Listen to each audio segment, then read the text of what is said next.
यह कहानी एक दिव्यांग राजा की है जिसके राज्य में कोई भी परेशानी या समस्या नहीं थी। सभी लोग उस राजा से बहुत खुश थे और ऊपर वाले को धन्यवाद करते थे कि इतने अच्छे राजा को उनकी ज़िंदगी में भेजे हैं।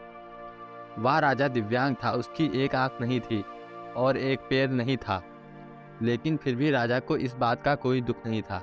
एक दिन राजा अपने महल के गलियारे में घूमते हुए अपने पूर्वजों की लगी तस्वीर को देख रहा था और सोच रहा था कि मेरे पिताजी इतने शूरवीर थे, उनके पिताजी इतने शूरवीर थे, हमें इतने शूरवीर खानदान में जन्म लेने का मौका मिला है। यह ऊपर वाले की कृपा है।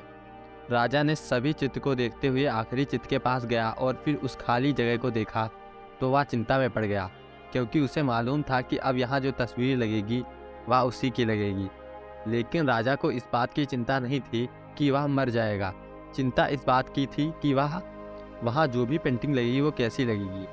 राजा की एक आँख और एक पैर ना होने की वजह से वह चिंता में पड़ गया और सोचने लगा कि इस गलियारे में इतनी शानदार पेंटिंग लगी है, लेकिन मेरी एक आँख और एक पैर ना होने की वजह से मेरी ही तस्वीर सबसे ख़राब लगेगी और सबसे भद्दी दिखेगी। राजा ने सोचा कि मेरे मरने के बाद पता नहीं कैसी पेंटिंग बनेगी, और क्यों ना मैं अपने जीते जी एक शानदार पेंटिंग बनवाऊँ, ताकि मुझे ये सुकून मिल जाए कि मेरी यहाँ अच्छी पेंटिंग लगेगी। अब उस राज में ऐलान करवा दिया गया और सभी पेंटर्स को बुलाया गया और कहा गया कि जो भी पेंटर राजा की शानदार पेंटिंग बनाएगा उसे शानदार इनाम मिलेगा।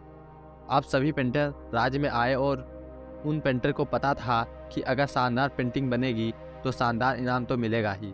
लेकिन जिस राजा की एक आँख नहीं है, एक पैर नहीं है, उसकी शानदार पेंटिंग कैसे बनेगी? पेंटर सोच रहे थे कि इनाम का तो पता नहीं, लेकिन अगर शानदार पेंटिंग नहीं बनी और राजा गुस्सा हो गया तो सज़ा मिलेगी। इसीलिए बड़े बड़े चित्रकार भी आगे नहीं आए। तभी उसमें से एक लड़का बोला, राजा साहब, मैं आपकी पेंटिंग बनाना चाहता हूँ, मुझे 24 घंटे का वक्त दीजिए। अब सभी बड़े बड़े पेंटर हैरान हो गए कि ये लड़का क्या पेंटिंग बनाएगा, और अगर राजा को पेंटिंग पसंद नहीं आई तो इसे सज़ा ज़रूर मिलेगी। राजा बोला, ठीक है, आप बना कर के लाइए।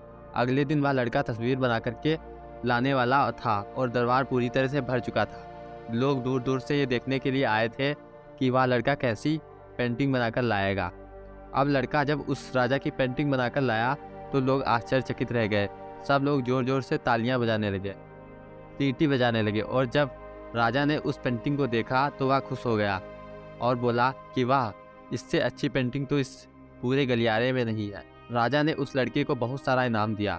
अब आप सोच रहे होंगे कि उस राजा की क्या पेंटिंग बनी होगी, जिसकी एक आँख नहीं है और एक पैर नहीं है, कैसी पेंटिंग बनी होगी। उस तस्वीर में लड़के ने उस राजा को एक घोड़े पर सवार किया था। एक साइड से उस राजा का एक पैर दिख रहा था और राजा तीरंदाजी करते हुए निशाना लगा रहा था, और निशाना लगाते वक्त एक आँख बंद हो जाती है, और उस लड़के ने उस राजा की वही आँख बंद की थी जो राजा के पास नहीं थी।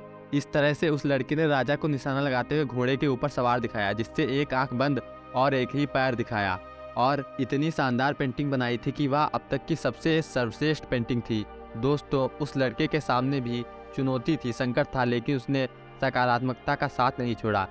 ज़िंदगी में आप जिस भी मुकाम पर हो, जिस भी संकट में फंस जाए, जिस भी स्थिति में हो, अगर आपने सकारात्मकता का साथ कभी नहीं छोड़ा तो यकीन मानिए आप उस संकट से बाहर निकल आएंगे। ज़िंदगी में उम्मीद का साथ मत छोड़िए, क्योंकि जिसने उम्मीद का साथ छोड़ दिया तो फिर ज़िंदगी उसका साथ छोड़ देती है। कहानी अच्छी लगी हो तो चैनल को सब्सक्राइब करें, वीडियो को लाइक करें।